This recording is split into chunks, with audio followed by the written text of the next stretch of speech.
नमस्कार दोस्तों, वर्धमान एस्ट्रोलॉजी में आप सबका हार्दिक स्वागत है। दोस्तों, जैसा कि आप सब जानते हैं कि 16 मई 2020 से गुरु वक्री होने जा रहे हैं और ये 13 सितंबर 2020 तक करीब 121 दिन तक वक्री रहेंगे, यानी कि अपनी उल्टी चाल चलेंगे। और 121 दिन बाद 13 सितंबर 2020 को गुरु अपनी सीधी चाल चलेंगे, यानी कि मार्गी हो जाएंगे।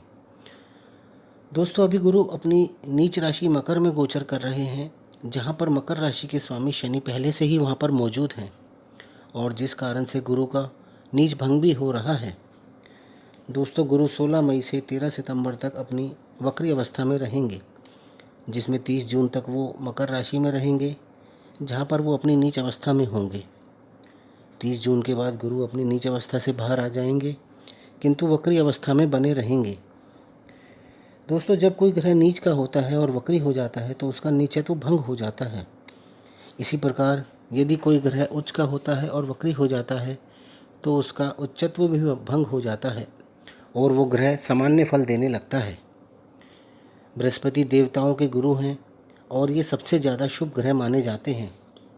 हमारे जीवन के सभी शुभ ग्रह, शुभ कार्य हम गुरु से ही देखते हैं। सबसे पहले गुरु की प्लेसमेंट ही देखी जाती है कि जातक की कुंडली में गुरु कौन से भाव में गोचर कर रहे हैं और जिस भाव में गोचर कर रहे हैं वह भाव शुभ है या अशुभ है। शादी विवाह का मुहूर्त निकलवाने में भी सबसे पहले गुरु की ही प्लेसमेंट देखी जाती है। जिन लोगों की कुंडली में गुरु शुभ स्थिति में होते हैं या जिन पर गुरु की कृपा होती है, उनकी कुंडली में कई दोषों का प्रभाव अपने आप ही निष्फल हो जाता है, चाहे उसका प्रभाव उसकी पर्सनल लाइफ पर हो या प्रोफेशनल लाइफ पर हो। अभी गुरु की जो स्थिति चल रही है उसमें बहुत ही अजीब परिणाम देखने को मिल रहे हैं, क्योंकि गुरु शनि के साथ युति में चल रहे हैं। शनि पापी ग्रह है और गुरु शुभ ग्रह माने जाते हैं और गुरु इस समय शनि की राशि में शनि के साथ मौजूद हैं और शनि भी अपनी राशि में होने के कारण बहुत ही ज़्यादा पावरफुल हैं। शनि के पास 2 राशियों का स्वामित्व है, मकर राशि व कुंभ राशि, और गुरु के पास भी 2 राशियों के स्वामित्व है, धनु राशि व मीन राशि। यानी हर कुंडली में शनि व गुरु की युति का 4 भावों पर असर देखने को मिलता है। और 23 सितंबर 2020 तक तो राहु भी अपनी उच्च राशि मिथुन में ही रहेंगे। ज्योतिष के अनुसार देश में इस समय चल रही महामारी का कारण भी राहु को ही माना जा रहा है और इस समय राहु अपनी उच्च अवस्था में भी हैं। यानी अभी हमें 23 सितंबर 2020 तक इंतज़ार करना पड़ सकता है। दोस्तों, बृहस्पति मुख्यतः धन, ज्ञान व संतान के कारक माने गए हैं। बृहस्पति को हम धर्म गुरु भी मानते हैं, इसीलिए बृहस्पति राजा को भी सलाह दे सकते हैं। गुरु 3 नक्षत्रों के स्वामी हैं, पुनर्वसु, विशाखा और पूर्वा भाद्रपद। आपको गुरु के इस वक्री काल में कोई भी नया कार्य शुरू नहीं करना चाहिए। आप इस समय अपने कोई भी रुके हुए कार्य पूरे कर सकते हैं। अगर आप इस समय में कोई नया कार्य करते हैं तो उसमें कोई विघ्न अवश्य आ सकता है। आप अपनी बिल्डिंग की कंस्ट्रक्शन, रिपेयर या रिनोवेशन आदि यदि कोई बीच में किसी कारणवश रुक गई थी तो उसे आप कंप्लीट कर सकते हैं। किंतु ध्यान रहे कि 16 मई से 13 सितंबर के बीच गुरु के वक्री काल में कोई बड़ा व शुभ नया कार्य आप ना ही करें तो अच्छा है। 23 सितंबर को गुरु का वक्री काल ख़त्म हो जाएगा, उसके बाद आप कर सकते हैं।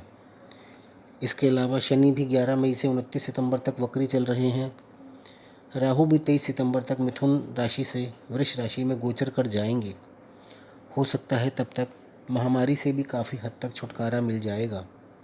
इसलिए आप गुरु की अपनी कुंडली के अनुसार स्थिति को देखते हुए ही कोई नया कार्य करें और देखें कि गुरु आपकी कुंडली में किस किस भाव के स्वामी हैं और आपको उस भाव से संबंधित क्या नुकसान और क्या लाभ होने वाला है।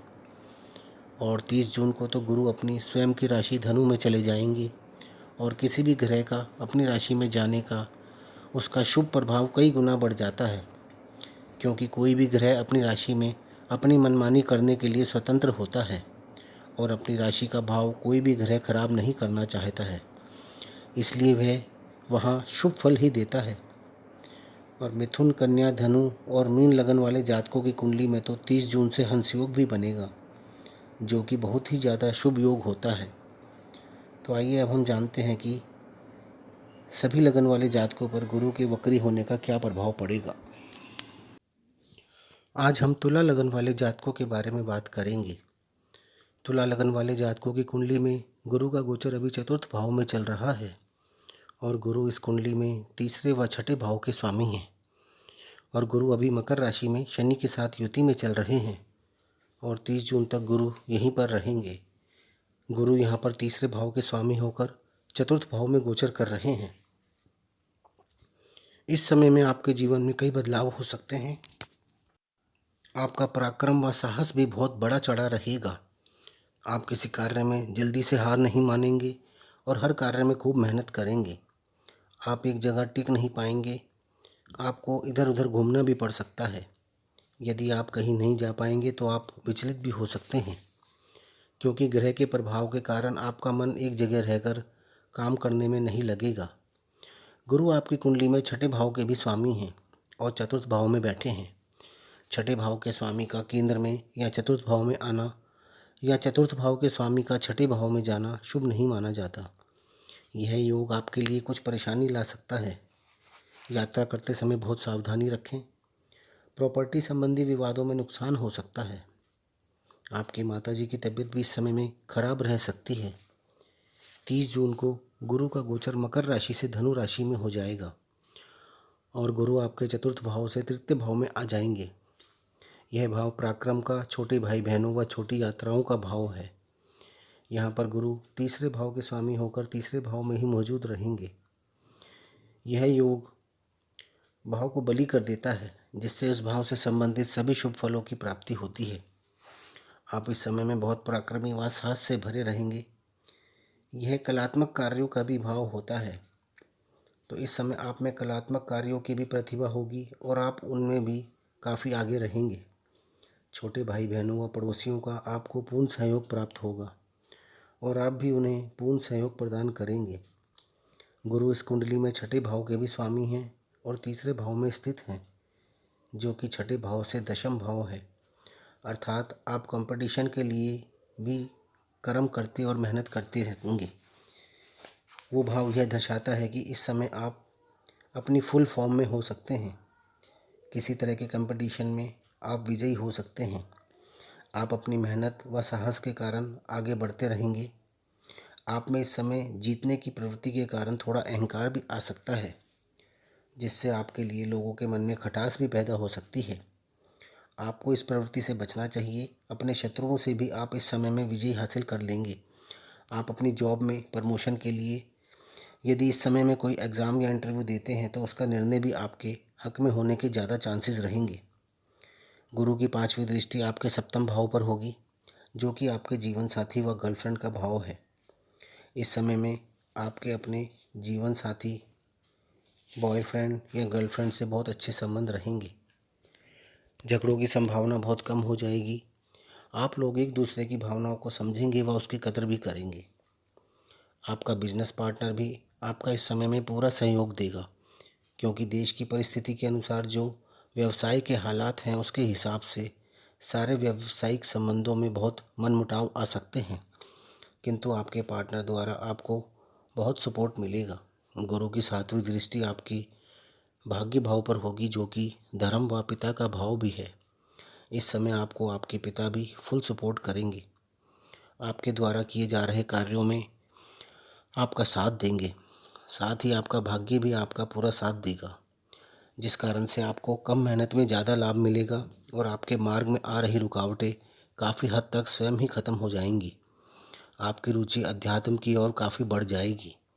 धार्मिक कार्यों व सामाजिक कार्यों की ओर भी आपका रुझान बढ़ेगा। आप समाज में अपनी यथासंभव सेवाएं भी दे सकेंगे। गुरु की 9वीं दृष्टि आपके लाभ भाव पर होगी, जिस कारण से आपके कार्य क्षेत्र में लाभ की स्थिति बहुत ही अच्छी रहेगी और बड़े भाई बहनों का भी आपको पूरा सपोर्ट मिलेगा।